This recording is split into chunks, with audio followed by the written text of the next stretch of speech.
It's not a miracle drug. These is history. You can't erase history. There was a moral imperative to do something different. Welcome to Your World by Bloomberg QuickTake. I'm Jen in Los Angeles. And I'm Kurumi in Tokyo. The coronavirus pandemic has led to record unemployment around the world. And although the reopening of economies has seen some return to work, fear still looms that a second wave could make things worse. Tutti temono. E pensare che le cose saranno come prima è difficile. Speriamo.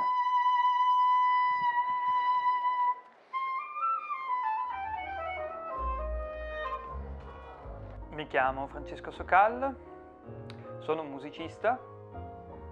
Da 8 anni sono assunto al Caffè Quadri in Piazza San Marco come orchestrale. Quest'anno non sono stato assunto per via della crisi pandemica. Ci hanno comunicato che l'azienda che ci assumeva non poteva permettersi l'orchestra. E questo è comprensibile perché a Venezia mancherà il turismo mondiale nei prossimi mesi. Quindi una fonte di reddito, una fonte di rientro molto importante che viene a mancare. Ho pensato che sicuramente mi mette in un problema economico serissimo perché perdo il sostentamento sicuro che avevo da 8 anni.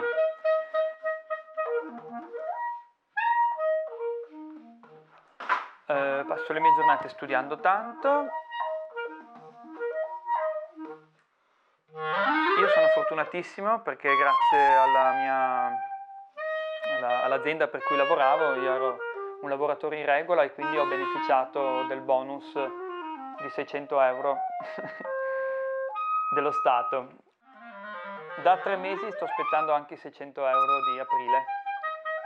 I 600 euro sono una fortuna perché io lavoravo in regola, ma non è una situazione normale in Italia lavorare in regola con la musica.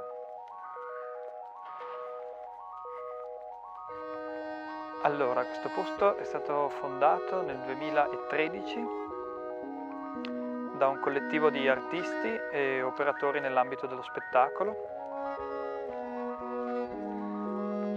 Non ci sono aiuti per realtà, economicamente non possiamo sostenerci a lungo così.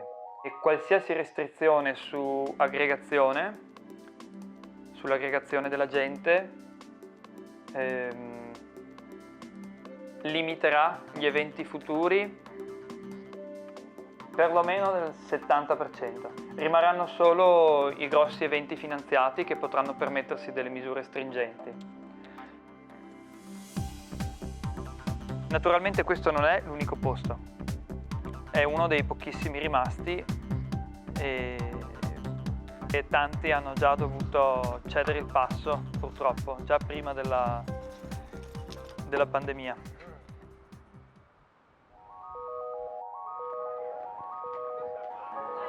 Ciao Nando, come va?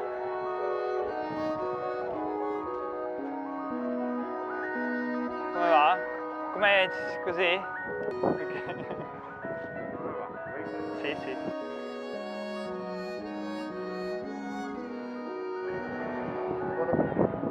Quando cominci? Io? No, ci lasciano a casa quest'anno. Sì, sì.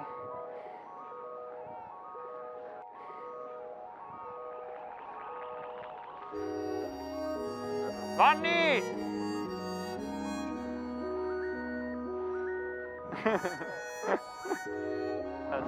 Hanno chiamato un pianista, avremmo dovuto essere in 5 a suonare e come ogni anno, come da tradizione storica. Venezia è una città con importanti eventi internazionali, famosi in tutto il mondo, ma quello che manca è la produzione culturale dal basso. Sono gli spazi, le realtà indipendenti dove gli artisti possono sperimentare, possono incontrarsi, possono produrre qualcosa di nuovo, possono sentirsi a casa. Potrebbe essere una accelerazione di una crisi che c'era già, questo sì, una grande accelerazione verso il nulla.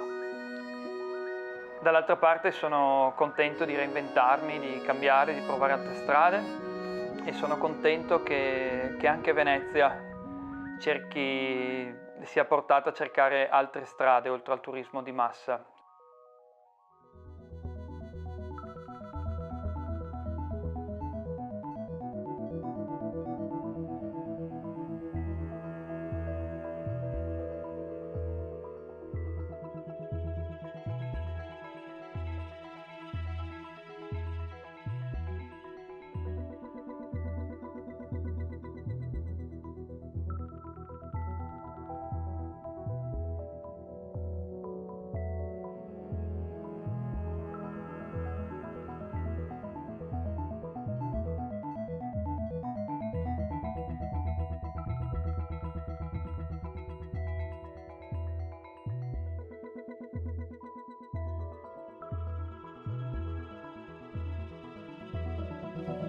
Several countries, including South Korea, have recently added Remdesivir to their list of treatment for COVID-19.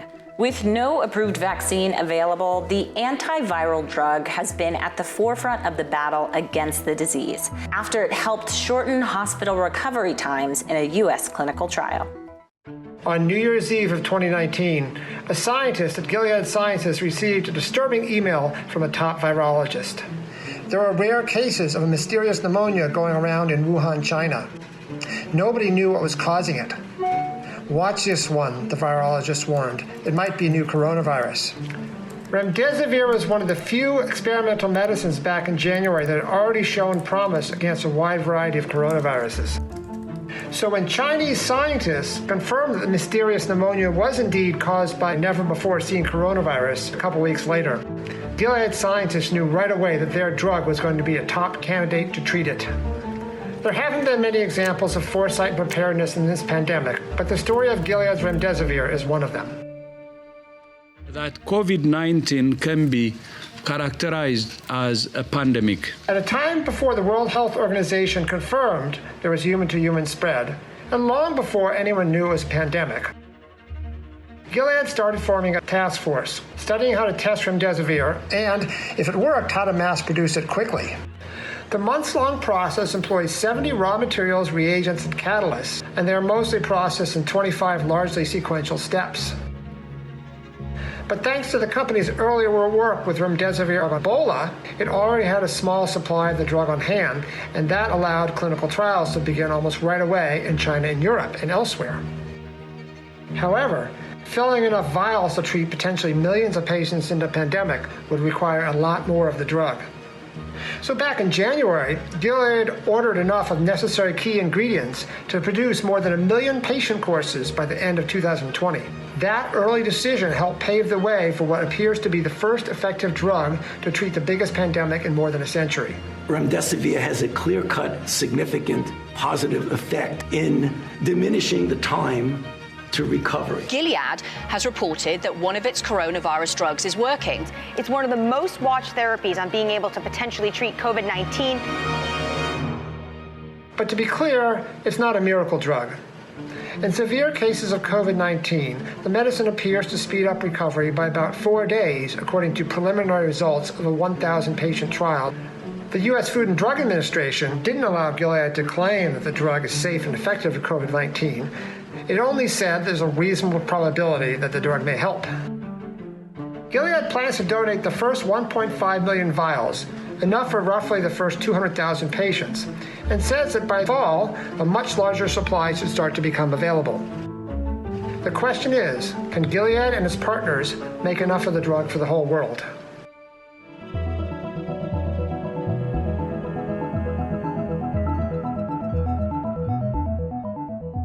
In COVID-19, we've been using it to bring multidisciplinary teams to the patient's bedside and to keep our colleagues safe when they're treating patients in COVID-19 environments by reducing the number of doctors that need to be at the bedside.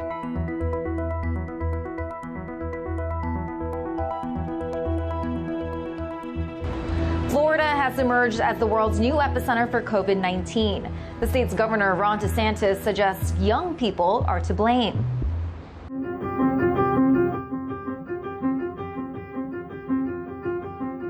Most of it is community transmission, particularly amongst the 20 and 30-year-old group. One potential culprit of these numbers is young people, who are more likely to engage in high-risk behaviors like going to bars and seeing friends. I caught up with my colleague John Lauerman to find out what role young people are playing in these rising numbers.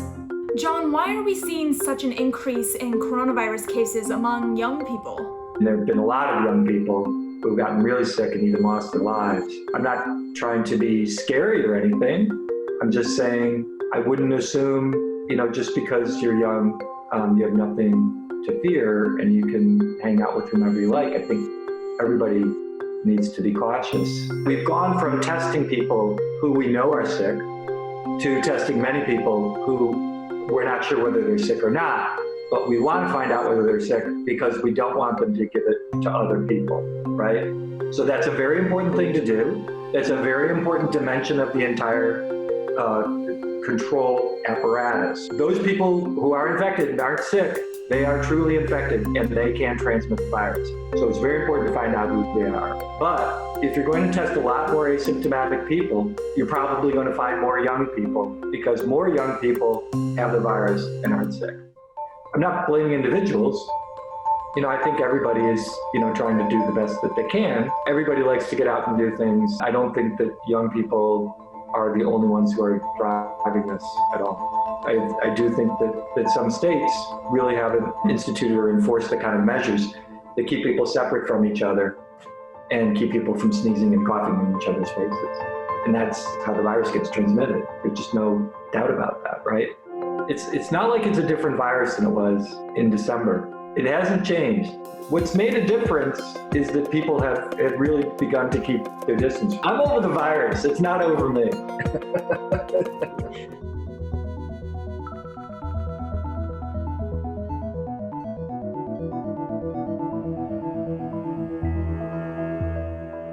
Ultimately, it's not a matter of if schools should reopen. It's simply a matter of how. I want to reopen the schools. Everybody wants to reopen the schools. It's not do we reopen or not. You reopen if it is safe to reopen.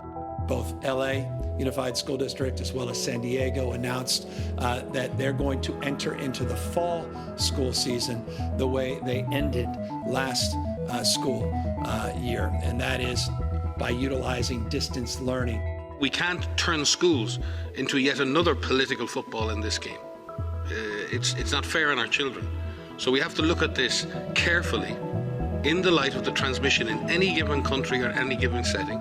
And we have to make decisions that are based on the best interests of our children.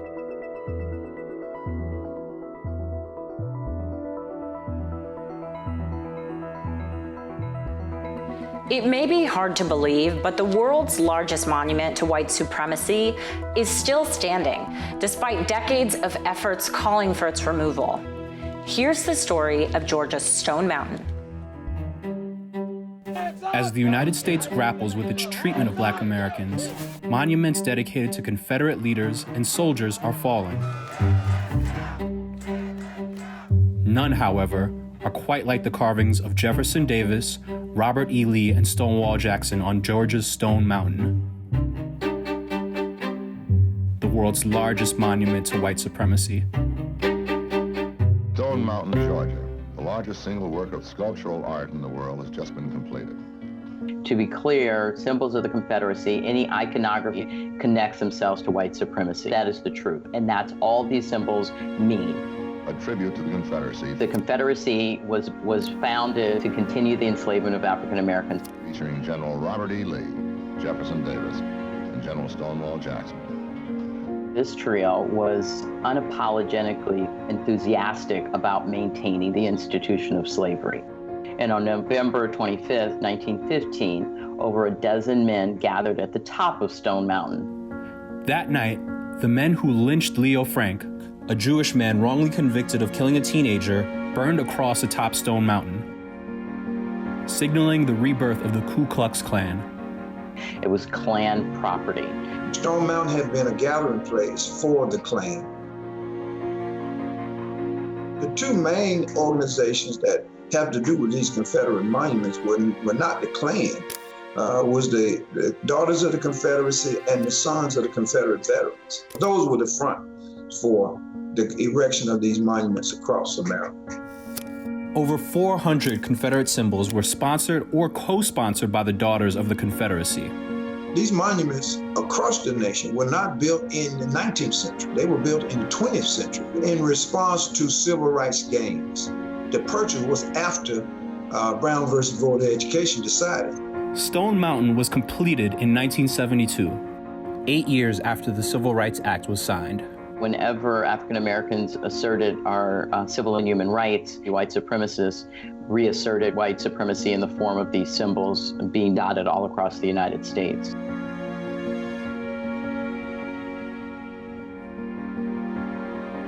In the aftermath of the recent extrajudicial killings of Black people, there's been a renewed urgency to remove these monuments across the country, including Georgia's Stone Mountain. These demands have been met with opposition. The claim they make is that this is history. You can't erase history. Well, no monument is history. A monument is merely a political statement.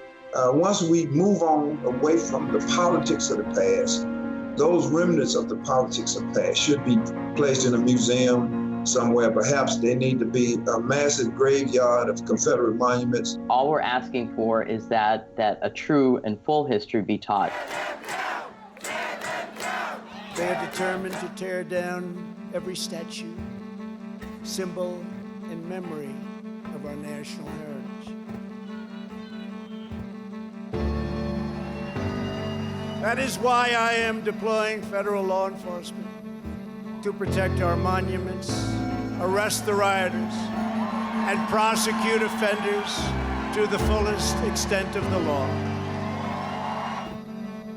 Why proactively go out and protect monuments in this way? It's to hold on to the notion that white supremacy reigns. They do not want to let go of that narrative. America has endorsed white supremacy, has endorsed the Confederacy. And I mean, what country would do that?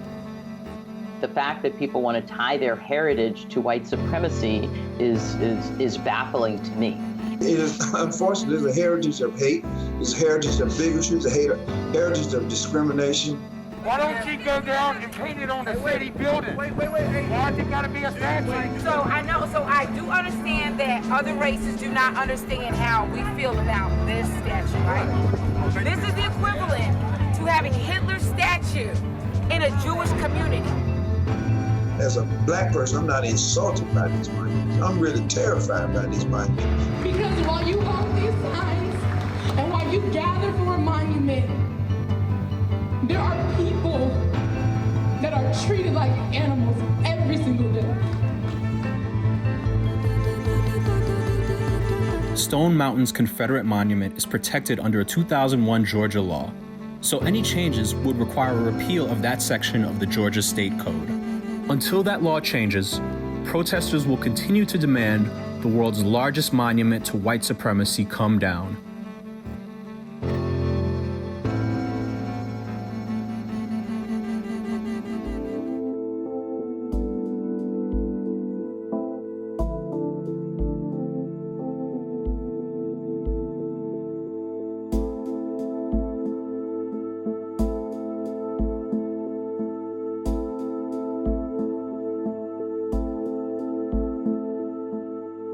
While protesters across America have called for police departments to be defunded, the city of Camden in New Jersey has held up an example for what disbanding the police really means.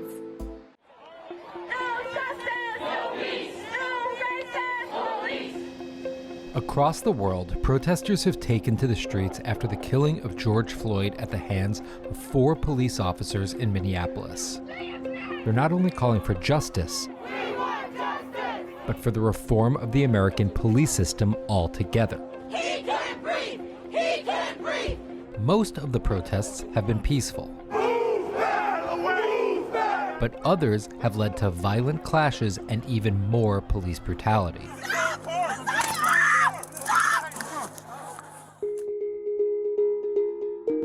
but in Camden, New Jersey, a very different scene. Police officers in Camden, New Jersey are being praised tonight for joining the protesters there this weekend. This was not a happy accident, and it did not happen overnight. The reason why Camden's not boiling over isn't because we went out and marched with them on one day. It's because we've been with them every day for the last 7 years. Building goodwill and trust is something that takes a long time. And so when a moment comes like this, the police chief has the credibility to walk with demonstrators. So how did Camden get to this point? And is its reputation as a shining example of police reform truly deserved?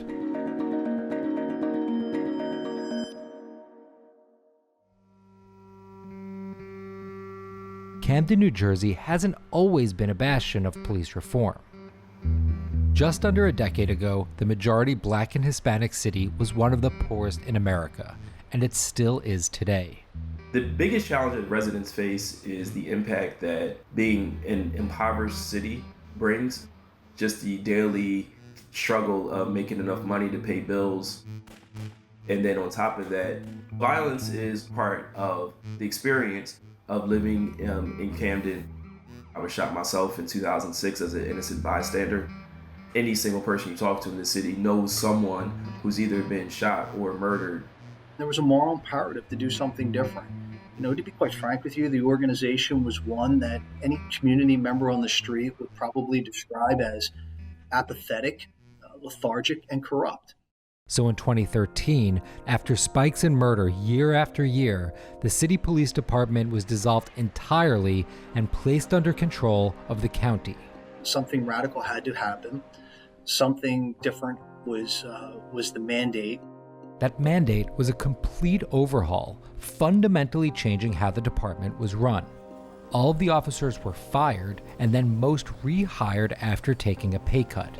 In just under 2 years, the number of officers nearly doubled from 250 to 400, and in 2019, it implemented one of the strongest use of force policies in the country.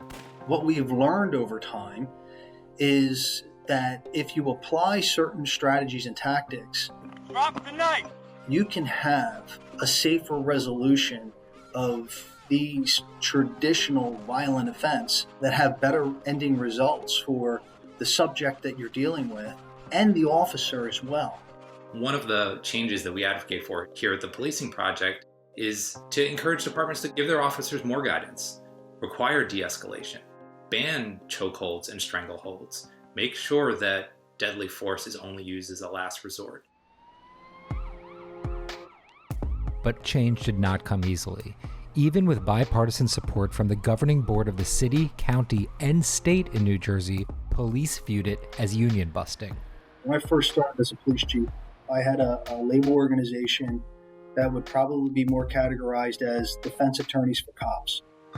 They fought me on every single issue. Anything that was trying to be done in a progressive manner, they exhausted a significant amount of resources to maintain the status quo.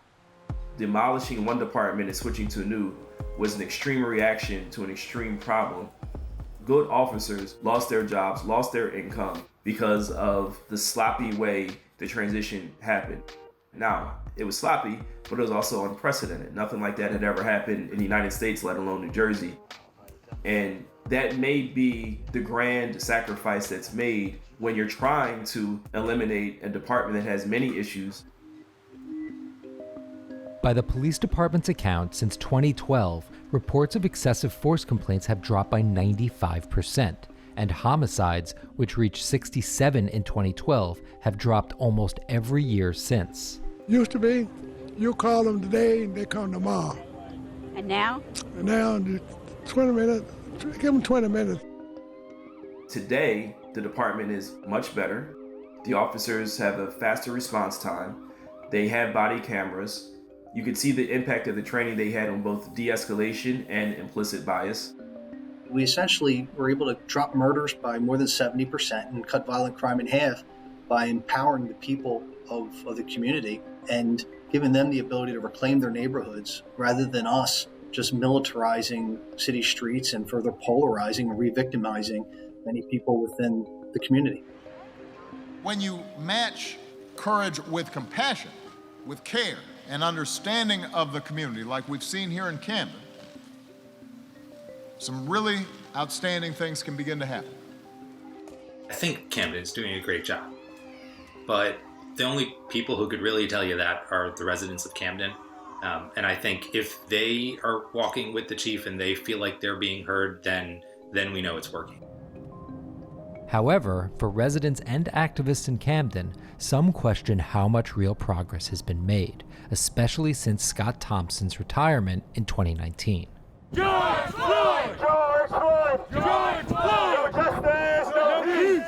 No justice, no peace! Camden has been praised as the model for police reform across the country. And today we want to make sure that everyone knows that Camden's not the symbol that should be spread across the country for law enforcement. It stands for over-policing. It stands for a police force that doesn't represent the city that it serves. Our police force shouldn't look like Morristown, or Seaside Heights, or Ocean City. Our police force should look like Camden, right? I'm not here to say how terrible the police are doing. We're saying that if President Obama comes here in 2015 and tells you you're the symbol of police reform across the country, then let's hold you to a higher standard. It's not here just for symbolism. We want to see those real change, because the Camden residents know the real story behind the Camden Police Department. Despite Camden having one of the strictest use of force policies in the country, there have still been 3,183 examples of force used by officers from 2012 to 2016. A statement from the Camden Police Department says, quote, "Every use of force incident is reviewed through body-worn camera footage, and if something was done incorrectly, the officer is sent to remedial training." But critics say there are many officers who have used force and not been held accountable. The people who police the police in America are the police, with internal investigations conducted by other officers. In addition, Camden does not have a civilian review board, where citizens investigate complaints by the public concerning misconduct by police officers, and there are calls that it needs one. The number one thing that needs to change is for policing and police policymaking to become more democratic. I think that the communities that bear the brunt of policing need to have a bigger voice in what that actually looks like. Ultimately, Camden's story is about changing the rules of engagement for police officers, and the numbers suggest those changes have made policing here more humane and effective than 7 years ago. But those reforms are just the beginning of what community organizers say is needed. This is the start of something new. This is the start of a movement in Camden to hold the police force accountable, to hold community leaders accountable for the change that the people of Camden really want. Police around America needs to be well-versed in the history of social injustice around the country. They need to be aware of their internal biases. And until that happens, I don't see the police around the nation making a true change. All right, that's our show for this week. Thanks as always for watching. And remember, if you missed any of our previous episodes, you can find them all if you visit Bloomberg QuickTake on Twitter, Facebook, Instagram, and YouTube. And for a daily recap of the day's top stories, subscribe to our newsletter. Thanks for watching. We'll see you next week.